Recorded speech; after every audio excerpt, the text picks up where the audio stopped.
બારડોલી નગરમાં ફરીવાર રખડતા ઢોરોનો ત્રાસ જોવા મળી આવ્યો।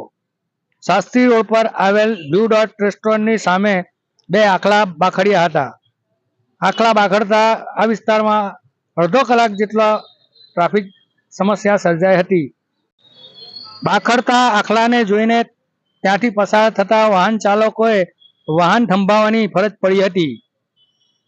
આપ દ્રશ્યોમાં જોઈ શકો છો, ચાર રસ્તા પર જ આખલા બાખડતા વાહન વ્યવહાર થંભી ગયો હતો।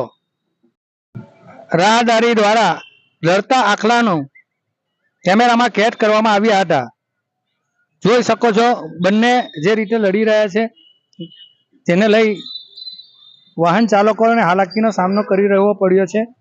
છાસવારે નગરપાલિકા રખડતા ઢોરોને પકડવા નીકળે છે, પરંતુ આવી ઘટનાઓને તે રોકી શકતા નથી। ફરી પાછા રખડતા ઢોરોનો આતંક વધી ચૂક્યો છે। બારડોલી નગરમાં નગરજનોને રખડતા ઢોરોનો ત્રાસના કારણે હાલાકીનો સામનો કરવો પડી રહ્યો છે।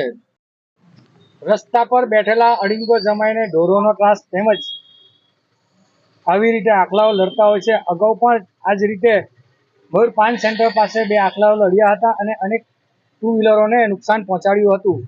શું નગરપાલિકા આ રખડતા ઢોરોને પકડશે ખરી, કે ઢોરોના કારણે કોઈ નિર્દોષનો જીવ જાય તેની રાહ જોઈને બેઠી હોય એવું હાલ દેખાઈ આવે છે।